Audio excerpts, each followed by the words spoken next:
بسم اللہ الرحمن الرحیم۔ السلام علیکم دوستو، نئی ویڈیو میں خوش آمدید۔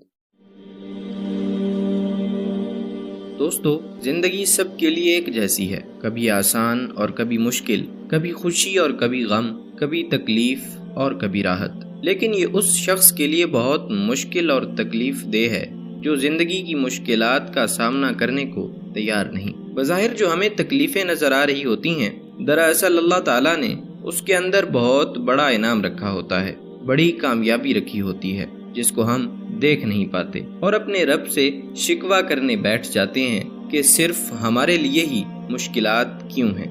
جب انسان اپنا مقصد حیات طے کرتا ہے اور کچھ بڑا کر کے دکھانے کا فیصلہ کرتا ہے تو اسے رکاوٹوں، پریشانیوں اور مشکلات کا سامنا کرنا پڑتا ہے۔ زندگی میں جتنی منازل ہوتی ہیں اتنی ہی مشکلات آتی ہیں۔ انسان کی زندگی امید اور خواب کے ساتھ جڑی ہوئی ہے۔ جب امید ختم ہونے لگے اور خواب ٹوٹنے لگے تو انسان ٹوٹنا شروع ہو جاتا ہے۔ ہر چیز کا دورانیہ ہوتا ہے، اسی طرح مشکل بھی ایک دورانیہ ہے۔ جو سکھانے کے لیے آتا ہے اس سے ضرور سیکھنا چاہیے۔ مشکلات کسی مصلحت پر مبنی ہوتی ہے، اس مصلحت کا ضرور انتظار کرنا چاہیے۔ اللہ تعالیٰ قرآن پاک میں ارشاد فرماتا ہے، بے شک ہر مشکل کے ساتھ آسانی ہے۔ مشکلات کا آنا، مشکلات کا ختم ہو جانا اور نیا راستہ بن جانا یہ اللہ تعالیٰ کا کرم ہے۔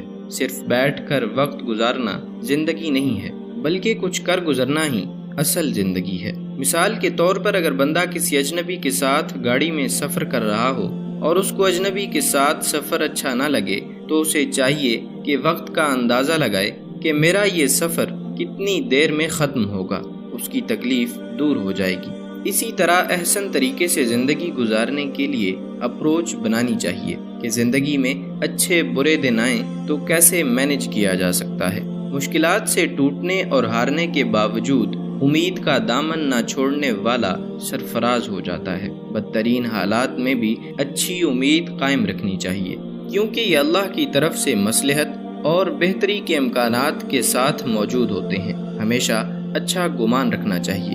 قرآن مجید میں اللہ تعالیٰ فرماتا ہے، میری رحمت سے نا امید مت ہونا۔ زندگی مشکل نہیں ہے، بس اسے احسن طریقے سے گزارنے کا فن آنا چاہیے۔ اس حقیقت کی سمجھ ہونی چاہیے کہ زندگی میں آنے والی مشکلات کا تعلق زندہ شخص سے ہے، جو اسی کو بنانے کی خاطر مختلف امتحانات سے گزارنے اور ان میں سرخرو کروانے کے لیے آتی ہیں۔ انسان کی خواہشیں، ضرورتیں اور تقاضے وقت کے ساتھ بدلتے رہتے ہیں، اسی کے مطابق زندگی کے امتحانات بھی بدلتے رہتے ہیں۔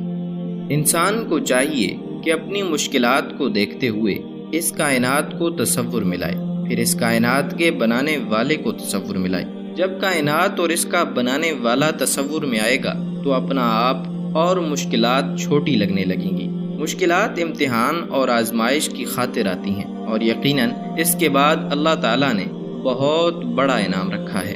کسی بھی شخص میں مشکلات کا سامنا کرنے کی صلاحیت اور ہمت بچپن سے پیدا ہوتی ہے۔ والدین کو چاہیے کہ بچوں میں مشکلات کا سامنا کرنے اور ڈٹ کر کھڑا ہونے کی ہمت پیدا کریں۔ کبھی بھی اپنے بچوں کو بے بسی نہ سکھائیں۔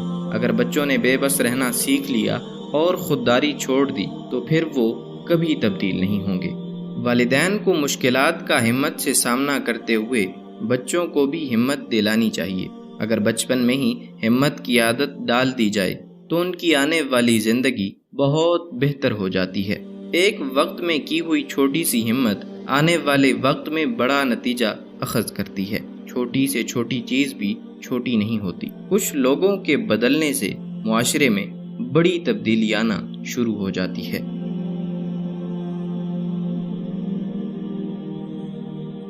کسی سلطنت پر ایک بادشاہ حکومت کرتا تھا جو بہت ہی سمجھدار تھا۔ اس نے ایک دفعہ اپنے آدمیوں سے مل کر ایک بڑا سا پتھر راستے میں رکھ دیا جہاں سے روزانہ کی بنیاد پر لوگوں کا گزر ہوتا تھا۔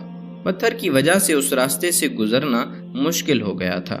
بادشاہ اپنے ساتھیوں کے ساتھ جھاڑیوں میں چھپ گیا، یہ دیکھنے کے لیے کہ لوگ اس پتھر کے ساتھ کیا کرتے ہیں، کیا کوئی اس پتھر کو راستے سے ہٹانے کی کوشش بھی کرتا ہے کہ نہیں۔ بہت سے لوگ اس راستے سے گزرے لیکن کسی نے بھی پتھر کو ہٹانے کی کوشش نہ کی۔ کئی بڑے بڑے تاجر اور بادشاہ کے امیر ترین درباری بھی اس راستے سے گزرے، لیکن انہوں نے پتھر پر کوئی توجہ نہ دی، وہ بس پاس سے گزر گئے۔ بہت سے لوگوں نے تو بادشاہ پر الزام لگایا کہ سڑکوں کو صاف رکھنا تو بادشاہ کی ذمہ داری ہے، دیکھو تو اتنے بڑے بڑے پتھر راستے میں پڑے ہوئے ہیں۔ وہ بس باتیں کرتے کرتے گزر گئے، لیکن کسی نے بھی پتھر کو ہٹانے کی کوشش نہ کی۔ ایک دن ایک کسان جو اپنی سبزیاں بیچنے کے لیے آ رہا تھا اس راستے سے گزرا۔ کسان نے اس پتھر کو دیکھا تو رک گیا۔ اپنی سبزیوں کا ٹوکرا زمین پر رکھ کر وہ اس پتھر کو ہٹانے کی کوشش کرنے لگا۔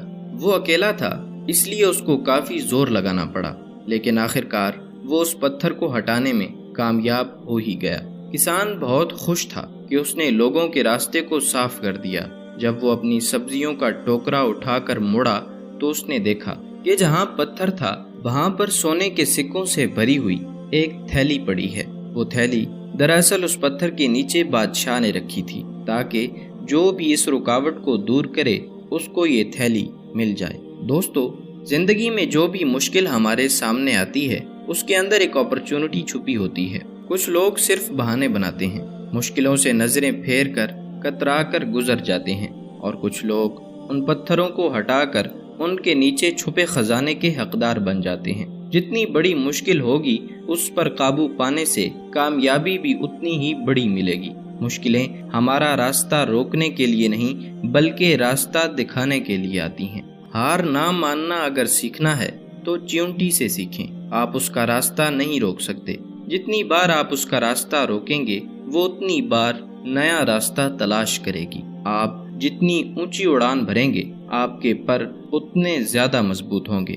یاد رکھیں، جو بیج موسم کی سختیاں برداشت نہ کر پائے وہ کبھی بھی پھل نہیں لا سکتا۔ جو لوگ تکلیف اٹھاتے ہیں، مشکلوں کو ہنس کر گلے لگاتے ہیں، ناکامیوں کے سامنے ڈٹ جاتے ہیں، وہی لوگ کامیابی کا تاج اپنے سر پر سجاتے ہیں۔ دوستو، اگر ویڈیو پسند آئے تو لائک، شیئر اور کمنٹ سیکشن میں اپنی قیمتی آراء کا اظہار ضرور کیجیے گا۔ اللہ تعالیٰ آپ کو دنیا اور آخرت کی خوشیاں نصیب فرمائے۔ آمین۔ اللہ حافظ۔